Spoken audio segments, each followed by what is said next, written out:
हाँ जी, जैन रामायण में वो जो त्रिलोक मंडन हाथी था वह 4-5 दिन हो गए उसको आहार नहीं लिया, और जब उसकी स्थिति का वर्णन किया तो राम लक्ष्मण आदि राजा भी सोच में पड़ गए क्या किया जाए, क्या किया जाए, क्या करें हम। ये सब लोग सोच रहे थे सोचते हुए कि क्या उपाय करें। इतने में क्या हुआ, एक घटना घटी और महाअपूर्व घटना घटी। क्या घटना थी वह?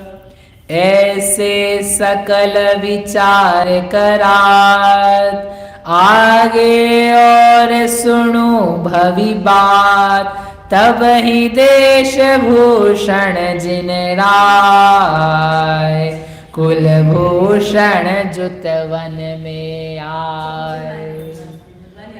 बोला अनंत भगवान की। देश भूषण कुलभूषण मुनिराज जो केवली हो चुके थे, बहुत दिन पहले ही उपसर्ग दूर होने पर, उपसर्ग दूर होने पर नहीं, उपसर्ग उनके केवल ज्ञान से मानो दूर हो गया था।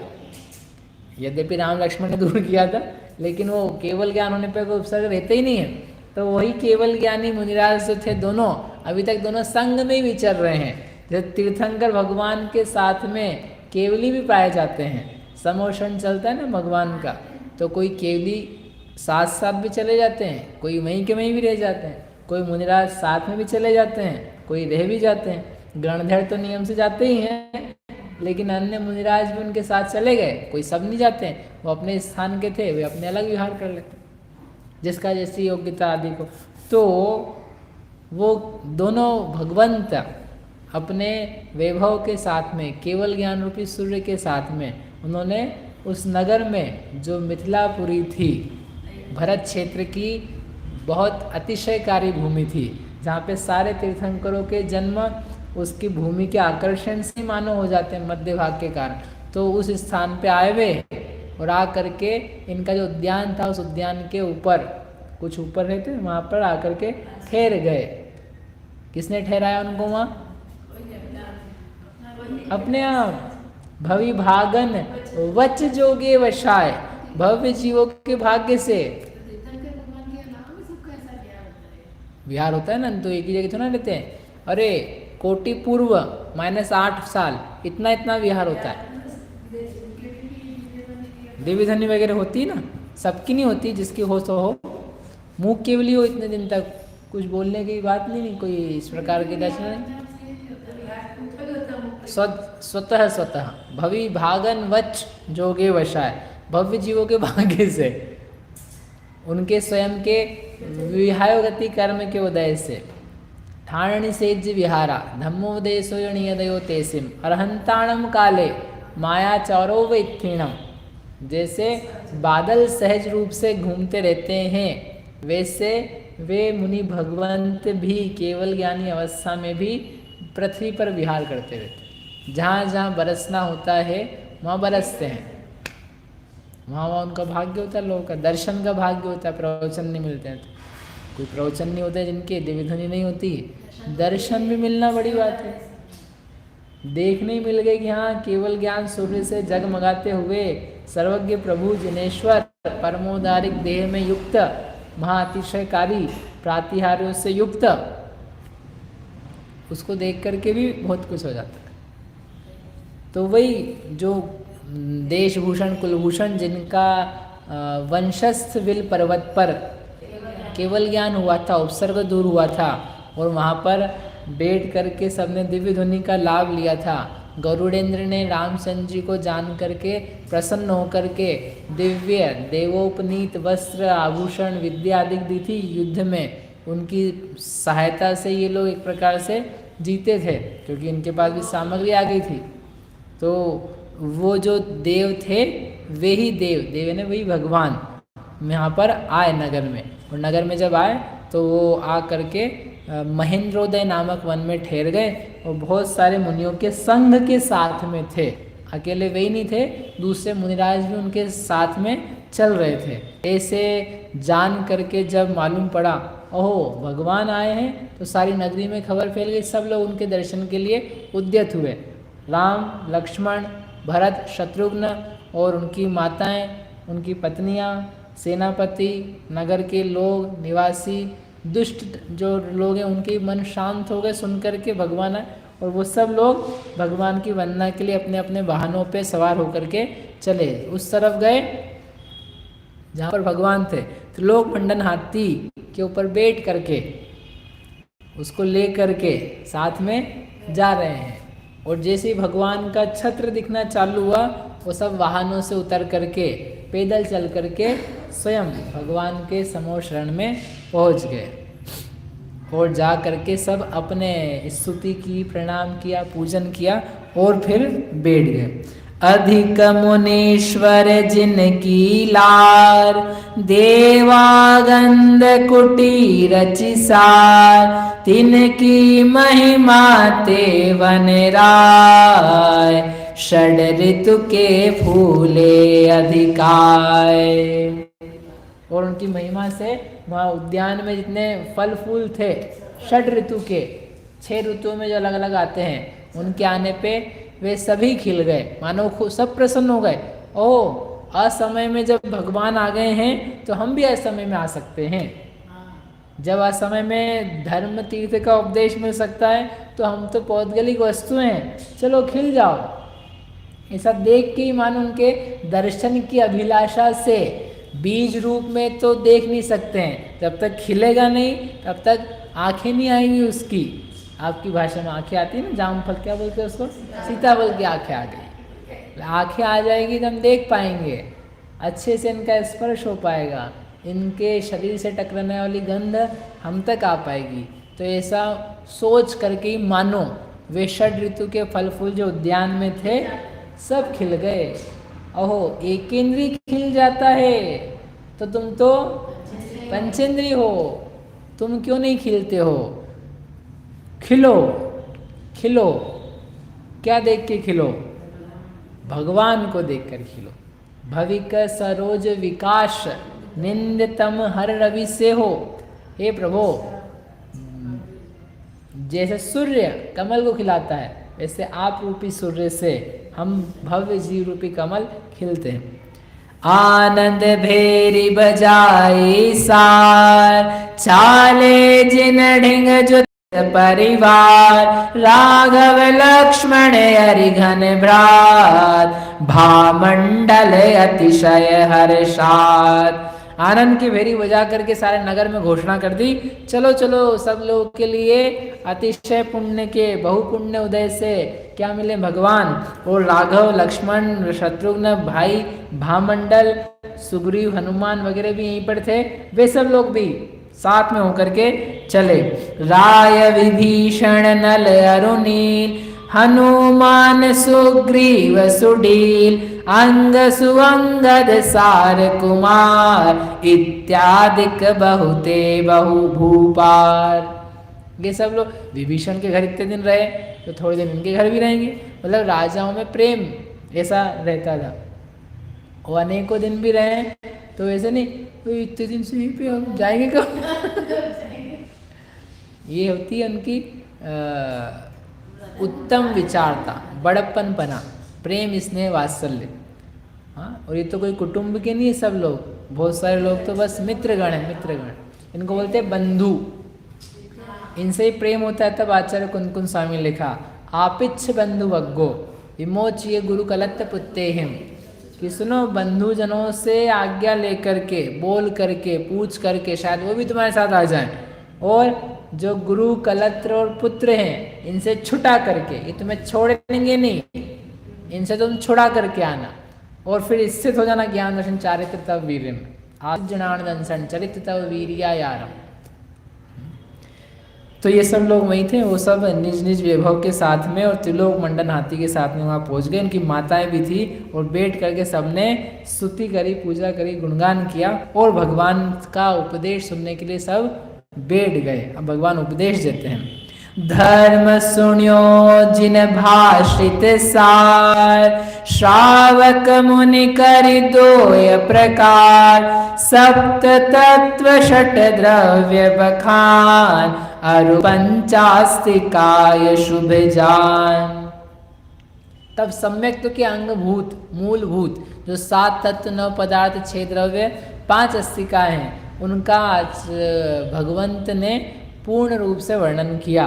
और फिर उस धर्म की प्राप्ति के लिए मुनि धर्म, श्रावक धर्म, महाधर्म, अणुधर्म, इसके 2 प्रकार से उपदेश दिए। दोनों ही सर्वज्ञ भगवान के द्वारा कथित जो जिनवाणी है, दिव्य ध्वनि है, उसके द्वारा बताए गए मार्ग हैं। श्रावक धर्म भी भगवंत कथित, और तो कोई श्रावक धर्म को ऐसा सोच के समझे, अरे श्रावक धर्म तो क्या है, इसमें क्या है, मुनि हो तो बढ़िया, मुनि हो तो बढ़िया है, लेकिन तुम श्रावक धर्म की अवहेलना मत कर देना। तो श्रावक धर्म भी उन्हीं भगवान ने बताया है। उन्होंने कहा देश सर्वतो अणुमहति, 2 प्रकार से व्रत होते हैं, देश व्रत और महाव्रत। महाव्रत आप धारण करेंगे तो साक्षात मोक्ष के मार्ग की तरफ प्राप्त करेंगे, अणुव्रत प्राप्त करेंगे तो उस महाव्रत को प्राप्त करने के सन्मुख होंगे।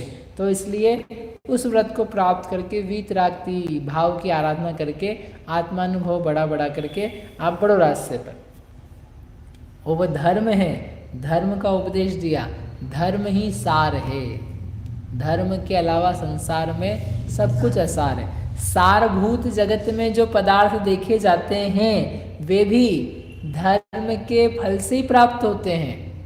जो उत्तम सामग्री दिखाई दे रही है वे मात्र धर्म के निमित्त से ही मिलती है, और धर्म चूंकि दुर्लभ है इसलिए वे सामग्री भी दुर्लभ है, वे चीज़ें कम हैं क्योंकि धर्म करने वाले कम हैं। जो धर्म रूपी वृक्ष का आश्रय लेता है उसको ही उन उत्तम सामग्री रूपी फलों की प्राप्ति होती है। ऐसे धर्म का बहुत गुणगान करते हुए धर्म ही कल्याण का कारण है। अन्य अधर्मों में, हिंसा आदि में तो वो धर्म है ही नहीं। जिन धर्म में भी जो उत्तम सम्यक दृष्टि पुरुष हैं वे ही इस धर्म के सार को प्राप्त कर पाते हैं, आनंद को प्राप्त करते हैं। धर्म के फल से जीव मुक्तिदातार भोग और मोक्ष दोनों को प्राप्त करता है। ऐसे अभ्युदय निःश्रेयस का वर्णन करते हुए उन्होंने सारा संपूर्ण कहा। इसी बीच में फिर लक्ष्मण के मन में बहुत जिज्ञासा चल रही थी। क्या जिज्ञासा कि लक्ष्मण ये क्या हो गया है, 2-3 दिन से वही चल रहा ना कार्यक्रम, कैसे समझाएं, क्या करें, क्या हो गया, क्या बताएं। तो लक्ष्मण के जिसके मन में बहुत जिज्ञासा थी वह हाथ जोड़ करके सिर से प्रणाम करके उन्होंने कहा, हे भगवंत, हे प्रभु, हे स्वामी, हे नाथ, ये त्रिलोक मंडन हमारा हाथी है, इस हाथी को अचानक क्षुब्धता कैसे आ गई थी, इतना क्रोधित क्यों हो गया था और क्या कारण पाकर के ये शांत हो गया है, और ये फिर भोजन आदि क्यों नहीं कर रहा है इतने दिन से। यदि आप इस के बारे में कहें तो हमारे लिए बहुत कृपा होगी। ऐसा उन्होंने आप निश्चय प्रश्न किया। आप मेरे इस संशय को दूर करने के लिए योग्य हैं, कृपया आप बताएं। तो भगवंत ने कहा, सुनो। सभी सभा के लोग सुन रहे, सबके मन में जिज्ञासा थी। हाथी हाथी हाथी हाथी का क्या हुआ, क्यों हुआ, कैसे हुआ। तो उन्होंने कहा, सुनो, अब बड़ी लंबी कहानी है, सुनाए, लंबी कहानी है। अब ही देश भूषण मुनिराय, कहते भय वच धर्म जिहाज, नगर अयोध्या मानो सार, ऋषभ देव जाको भूपाल। इस भरत क्षेत्र के सारे खंड में बहुत पहले लगभग कोड़ा कोड़ी सागर बीत चुके, तब इसमें भोग भूमियों के बाद में तीसरे काल के अंत में यहाँ पर नाभिनंदन प्रथम तीर्थंकर श्री ऋषभ देव हो चुके हैं। वो ऋषभ देव के होने पर उनके गर्भ कल्याण के अवसर पर स्वर्ग से देवियों ने, देवताओं ने आकर के माता पिता का सम्मान किया था, अयोध्या नगरी की रचना करी थी, और फिर 9 महीने तक माँ की सेवा करी 56 कुमारी अष्टकुमारियों ने, और उसके बाद में उनका जन्म हुआ। जैसे जन्म हुआ चारों प्रकार के देवों में क्षुब्धता हो गई, सबकी भेरियां शंख पटह बाजे अपने आप स्वतः साएं वे बजने लगे।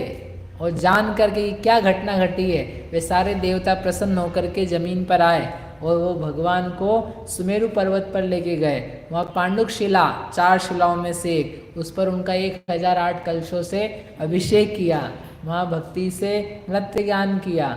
उनको फिर वस्त्राभूषण पहना करके वे लीला पूर्वक अपने घर में छोड़ के गए नाभि राजा के पास में, और क्रम क्रम से वे बड़े हुए।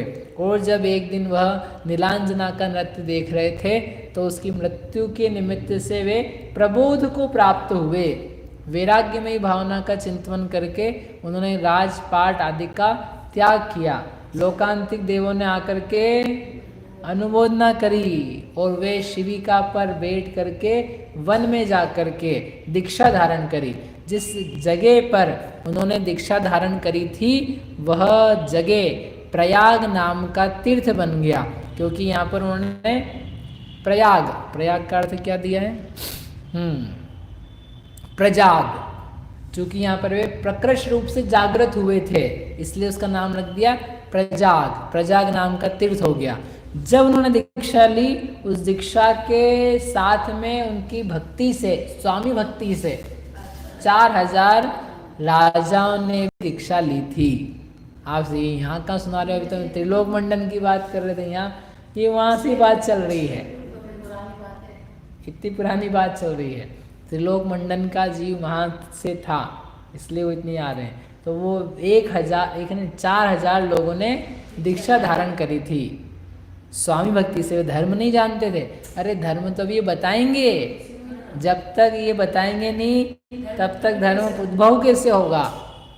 इसलिए उन लोगों ने प्रेम से दीक्षा तो धारण कर ली, लेकिन बहुत जल्दी तब ही क्षुधा कर पीड़ित हुए कुलिंगी तत्क्षण सोय, मिथ्यामत को सेवन कियो, ताते पाप अधिक उपजो। और वे लोग बहुत जल्दी, लगभग 6 महीने के भीतर ही, 6 महीने भगवान मौन प्रतिमाएं उसे विराजमान, उठे ही नहीं आहार के लिए। 6 महीने में इनकी हालत जो थी खराब हो गई सबकी। भूख प्यास कब तक से ही सहन करेगा। वो सब राजा, ऐसा नहीं कि मतलब कमज़ोर लोग, लेकिन खाना पीना उनका जो सब भोग सामग्री थी वो उत्तम से लालित पालित भूषित, तो वो सब लोग घबरा गए बहुत जल्दी। और क्षुधा से, ठंड से, गर्मी से, नग्नता से लज्जित होते हुए, परेशान होते हुए उन सब ने वन में खाया, ने कोई पत्ता खा रहा है, कोई फल कंदमूल खा रहा है, कोई पानी पी रहा है झरने का।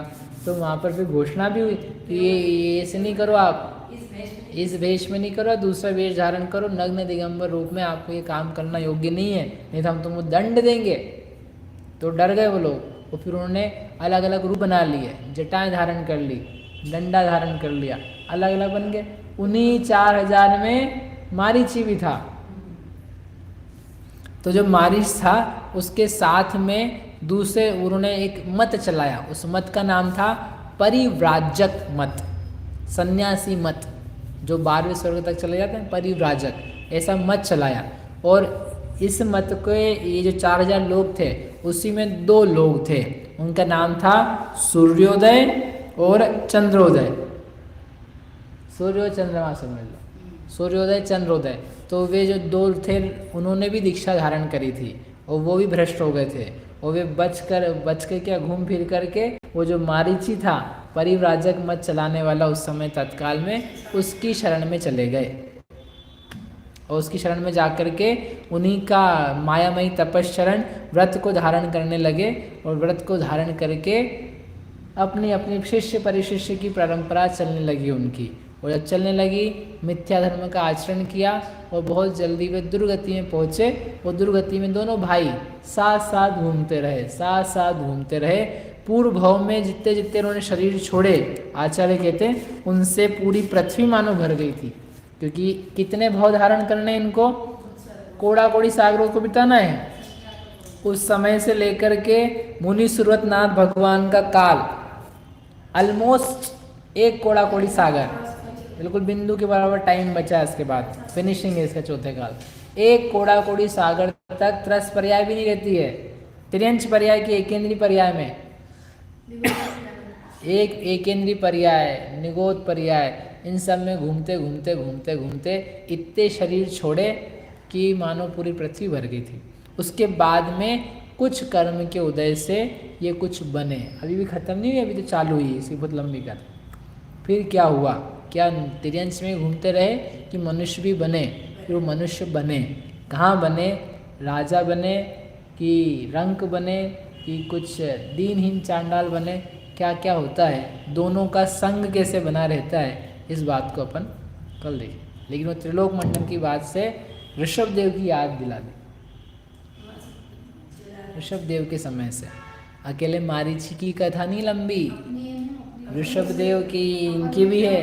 वो उन्हीं 4000 के साथ में उनके देखने वाले, अनुमोदना करने वाले, फल को लेने वाले मालूम पड़ा। अपनी भी कहानी ऐसी चल रही है, सोचो। सब चले गए और अपन बोले हाँ भैया सब चले गए, सब चले गए, हम ही रह गए, बस छोड़ दो हमको। चलिए ऐसा जान करके हम कल्याणकारी कार्य करें, ऐसी बात।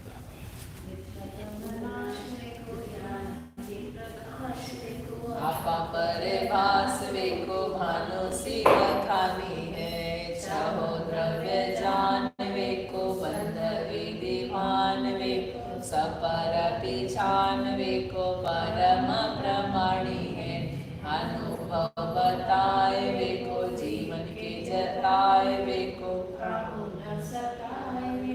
भव्य उरे आनी है, जहाँ तहाँ तार वेको, पार के उतार वेको, सुख विस्तार वेको, यही जिनवाणी है, जिनवाणी भारती तो ही बोधिन ने, जो तेरा शरणा